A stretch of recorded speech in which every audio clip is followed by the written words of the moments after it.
ஆந்திராவிலிருந்து தமிழகத்திற்குள் புகுந்து கடந்த 20 ஆண்டுகளாக விளைநிலங்களில் சுற்றித் திரிந்த 6 காட்டு யானைகளையும் பிடிக்கும் பணி முடிவிற்கு வந்துள்ளது. பிடிப்பட்ட காட்டு யானைகளில் 3 ஆண் யானைகள் கும்கி யானைகளாக மாற்ற வனத்துறையினர் முடிவு செய்துள்ளனர்.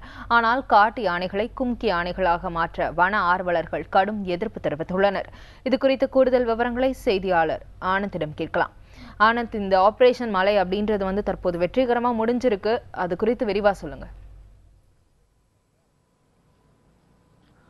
நிச்சயமாக திவ்யா, அதாவது விவசாய நிலங்களை சேதப்படுத்தி வந்த 6 காட்டு யானைகளை பிடிப்பதற்காக வனத்துறை மூலமாக ஆபரேஷன் மலை என ஒரு திட்டம் தீட்டப்பட்டு தற்போது அந்த திட்டத்தின் மூலமாக 6 காட்டு யானைகளும் பிடிக்கப்பட்டுள்ளது. தற்போது நம்ம இந்த காட்சிகளை பார்க்கலாம். அதாவது இந்த ஆபரேஷனின் முதல் நாள் கிட்டத்தட்ட ஒரு ஆண் யானை 2 ஆண் யானைகளை பிடித்தார்கள். அதன் பிறகு நேற்று ஒரே நாளில் 4 யானைகள் பிடிக்கப்பட்டுள்ளன. அந்த பிடிக்கப்பட்ட 4 யானைகளில் 2 குட்டி யானைகள் தற்போது இந்த இடத்தில் கட்டி வைக்கப்பட்டுள்ளது.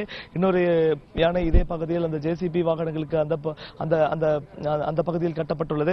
குறிப்பாக நேற்று இரவு இந்த 3 யானைகள், அதாவது தற்போது இந்த பகுதியில் கட்டப்பட்டுள்ள இந்த 3 யானைகளை பிடிப்பதற்கு தான் இந்த ஒட்டுமொத்த குழுவும், அதாவது இந்த யானைகளை பிடிப்பதற்காக வரவழைக்கப்பட்ட இந்த ஒட்டுமொத்த குழுவும் மிகுந்த சிரமங்களையும் பல சவால்களையும் சந்தித்தார்கள். குறிப்பாக நேற்று இரவு 7 மணி வரையிலும் இந்த 3 யானைகளும் பிடிபடவில்லை. அதாவது 2 முறை மயக்க மருந்து செலுத்திய பிறகும் கூட இந்த யானைகள் கட்டுக்குள் கொண்டு வருவது மிகவும் சிரமமாக இருந்தது.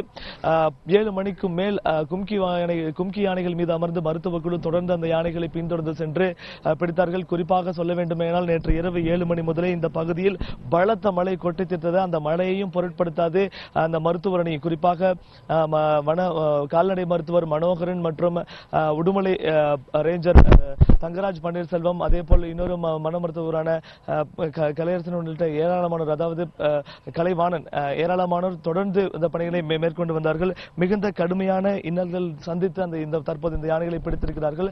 அது மட்டுமின்றி இந்த யானைகளை பிடிப்பதற்காக வந்துள்ள அந்த சிறப்பு படையினர், யானைகளை விரட்டுவதில் சிறப்பாக பயிற்சி பெற்ற அந்த படையினரும் இந்த மழையினையும் பொருட்படுத்தாத இந்த யானையை பிடித்திருக்கிறார்கள். திவ்யா, நன்றி.